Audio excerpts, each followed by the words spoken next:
अलवर जिले में थानागाजी के गांव भूरियावास का इतिहास काफी प्राचीन है। अरावती पर्वत मालाओं से घिरा ये गांव हजारों साल पहले हरसीवास से जाना जाता था।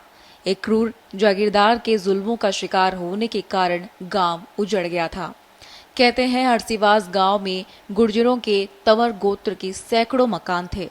उस समय जागीरदार राजा बादाराव के नाम का डंका हर गांव में बजता था। हरसीवास गांव के लोगों ने एकजुट होकर जागीरदार राजा की अधीनता मानने से इनकार कर दिया था। इस पर जागीरदार ने गांव के राणा को लालच देकर ग्रामीणों को सबक सिखाने की योजना बनाई। दिवाली पर गांव के सभी लोग पितरों को पानी देने पहुंचे तो राणा ने जोहड़ के समीप छुपे जागीरदार के सैनिकों को इशारा कर दिया। उसी समय सैनिकों ने हमला कर सभी ग्रामीणों को मौत के घाट उतार दिया था। कहते हैं गांव के तंवर गोत्र की गुर्जर जाति की एक गर्भवती महिला उस समय पीहर में थी। गांव लौटी तो गांव उजड़ चुका था।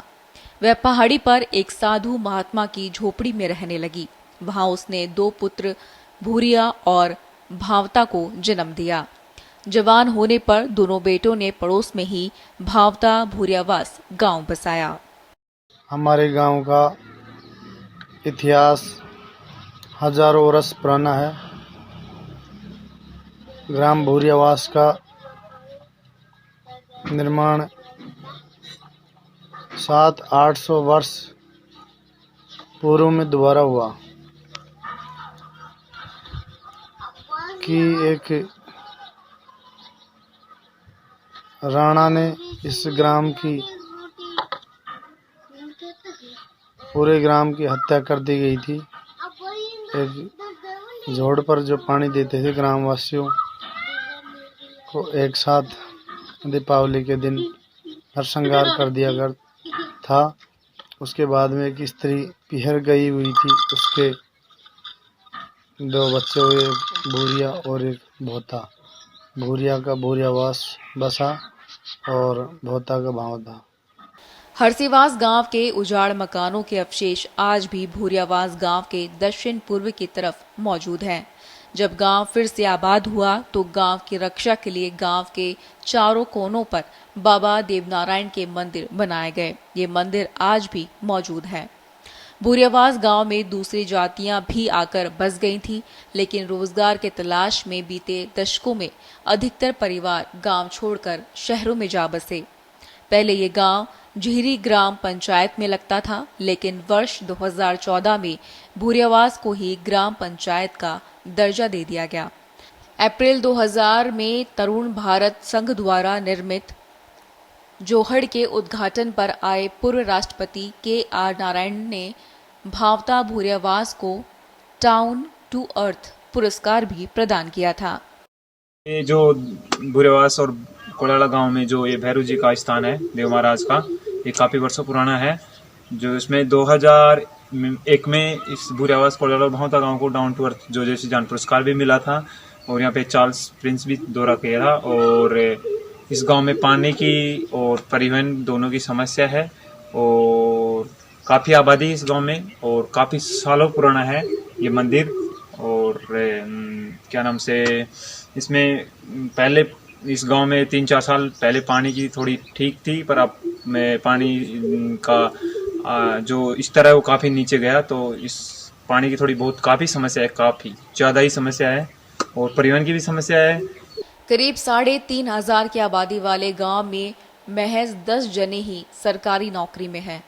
इसके आगे पढ़ने के लिए 12 किलोमीटर दूर जाना पड़ता है। इस कारण बेटियों की पढ़ाई छूट जाती है। इस सत्र से विद्यालय को 10वीं तक क्रमोन्नत किया गया है। इससे थोड़ी उम्मीद बंधी है। हमारा गांव 1000 साल पुराना है। बड़ी खटी ये सब दिल्ली चले गए हैं और हमारे यहाँ कोई सुविधा नहीं है। जल स्तर नीचे चला गया है और हमारे इलाज के लिए भी प्रतापगढ़ जाना पड़ता है और कुछ भी काम धाम करने के लिए कोई साधन नहीं है। उसके लिए हमें 10 किलोमीटर पैदल जाना पड़ता है और शाम को वहाँ से फिर 10 किलोमीटर यहाँ घर आना पड़ता है। और ये सब बहुत सारी समस्याएं हमारे गांव में हैं, तो इनके लिए ये बहुत परेशान है। एक बच्चों के हमारे यहाँ स्कूल में पानी की व्यवस्था भी नहीं है और ना हॉस्पिटल में है ना पंचायत में है और हम भी पानी के लिए बहुत परेशान हैं। सबसे ज़्यादा समस्या तो हमें पानी की है कि जो पानी के लिए हम दूर दूर जाना पड़ता है, 1-1 किलोमीटर से लाना पड़ता है। बच्चे नहाने धोने सब परेशानी है, जानवर भी परेशान है। ये सब समस्याएं हमारे सामने आ रही हैं सब। गांव की बड़ी समस्या पेयजल से जुड़ी है। जनता जल योजना से करीब 10 वर्ष पहले पानी की टंकी बनी है, लेकिन पाइपलाइन आज तक नहीं डली है। ग्रामीणों को आज भी नल योजना का इंतजार है। ग्रामीण यहां बनी टंकी से पानी लेकर घरों तक जाते हैं। कई परिवार तो आज भई कुएं और हैंडपंप के सहारे ही पेयजल जुटाते हैं। पानी की बहुत समस्या, नल दाना सूख गला की परेशानी, आरी बीमारी हो जा तो कोई गलो को। चिकित्सा की दृष्टि से एक उप स्वास्थ्य केंद्र है। केंद्र पर दवा नहीं मिलती है, इसलिए ग्रामीण नहीं जाते। बीमार होने पर 12 किलोमीटर दूर आगर पीएचसी या प्रतापगढ़ जाना पड़ता है। केंद्र पर कार्यरत नर्स से टीकाकरण का कार्य जरूर हो रहा है। इसी तरह पशु उपकेंद्र पर भी दवाएं नहीं मिलती।